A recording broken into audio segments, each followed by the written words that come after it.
will speak wisdom amongst them that are mature, so they can understand the objectivity of truth from the subjectivity of our sentimental attachments. And so David is a wise man. Now when you are studying this man, pay attention.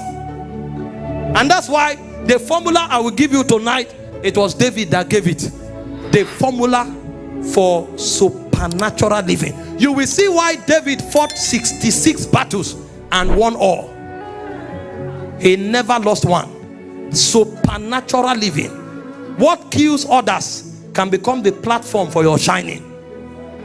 Sit down, let's take a journey. Lower the volume now. Let me be able to teach. Psalm 23 from verse 1 to 6. It said, the Lord is my shepherd, I shall not want. He maketh me to lie down in green pastures. He leadeth me beside the still waters. He restored my soul. He leadeth me in the path of righteousness for his name's sake. Yea, though I walk. Now, he has explained something from verse 1 to 3. He's now showing you the excellency of what he explained. He said, yea, though I walk. This is where others die. Through the valley of the shadow of death. So where men die, he doesn't die there. He said, I fear no evil, for thou art with me. He said, thy rod and thy staff. There is a power that appears when it goes to where men faint. Suddenly, the rod and the staff appears there. He said, they comfort me. So in the place where men die, David enjoys comfort and solace. And he went further. He said, thou preparest a table before me in the presence of my enemies. So David's reign is stronger when his enemies are around. It's called supernatural living. His enemies don't have to die for him to reign. While they are yet there, that's where he feasts and banquets in the presence of his enemies. And he said that is where he's anointed with fresh oil. So when David wants to transfigure and metamorphose into higher dimensions, go and bring war. It is in war that the propensities of David comes alive. David can be normal when he's at home, but bring him to war. Suddenly you hear the Lord teaches my hands to fight and my fingers to war. He said, by my God, I ran through a troop. One man can charge at an army. I ran through a troop, and every hindrance that stops men, that's not David. He said, I leap over a wall. There's nothing that can stop the man. He became like an immortal entity. But there is a secret that he knows.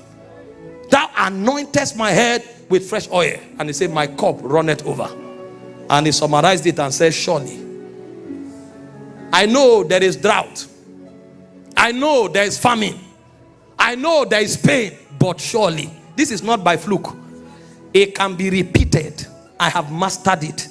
This is not something that happens once in a while. Surely, he's giving you an assurance of a consistency in a possibility that is not normal. Surely, he said, for me, goodness and mercies shall follow me. And in case you think it's because I'm a young man, he said, no, all the days of my life, whether I am young or old, it doesn't matter. All the days of my life. And he said, I will dwell in the house of the Lord forever and ever. No wonder when the man finished, the Bible says when David finished serving his generation according to the will of the Father, he rested. Even in death, he was resting because of what he found. And so every one of us who want to live supernaturally must find it. I've told you before, don't live your life at the mercy of men. Men are wicked. In Psalm 74 verse 20, the Bible said the dark places of the earth are filled with the habitation of cruelty. He said, therefore have respect unto the covenant. And then you ask yourself, where are the dark places of the earth? It's not Africa. In Isaiah chapter 60 from verse 1, he said, arise, shine, for your light is come, and the glory of the Lord is lifted upon thee. He said, for darkness shall cover the earth. So the whole earth is the dark places of the earth. That means there is cruelty everywhere on earth. If you find a man defiling it, there is something he knows. And tonight, as God helps us very quickly, in 15 minutes, I'll just list them so that I can make some declaration. Somebody will know what David knew that made David a wonder to his generation. 6 things that forms the protocol of supernatural living. Number 1 is trust in God. I am telling you, the way the systems of the world are designed is to make you shift your confidence from God and put it on the government. Shift your confidence from God and put it on an institution. Shift your confidence from God and put it on a man. But these things has already been completed in the spirit. The Bible says, woe unto the man that putteth his trust in the arm of flesh. It said that will fail you. The arm of flesh will fail you. There are many persons today, they believe in governments of nations. They believe in systems and organizations. They believe in men.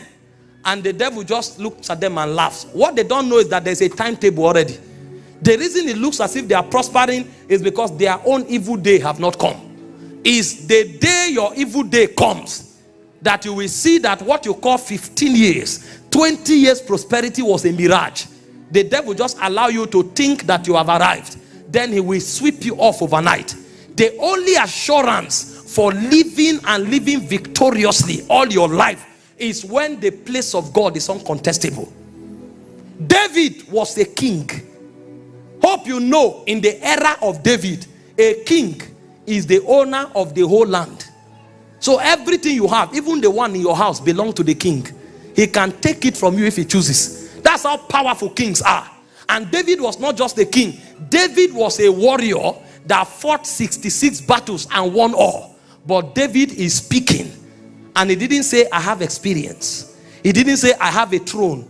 He didn't say, I am skillful. He said, the Lord is my shepherd. Even me, the king that wins all my battles, there is a higher king that protects me. And you are here on a job that pays you some peanuts, and you put your confidence on that job. You put your confidence on that your small company because you think you have bought a car and a land from there. The day hell breaks loose, you will be shocked how weak what you have trusted in is. Jesus was teaching and he said, blessed is a man that builds his house upon the rock. And the reason that man is blessed is because a day is coming when the storms will arrive. That the storms have not yet come does not mean they won't come. Surely everybody on earth will collide with the storms. He said when the storms come and the wind beat against it boisterously, he said the one who builds on the rock will stand. Who is the rock? Is the Lord. David knew the secret. Most of us need to go back and have a mental readjustment, because your job have deceived you so much because of the little stipends that you enjoy to make you feel you are invincible. You are not. The evil day has just not come. If you don't come back and make that resolute conclusion that God is your source, God is your shepherd, and rely on him, the day trouble comes, you will see that your job, even your biological parents, don't have the capacity to protect you in fulfilling your destiny.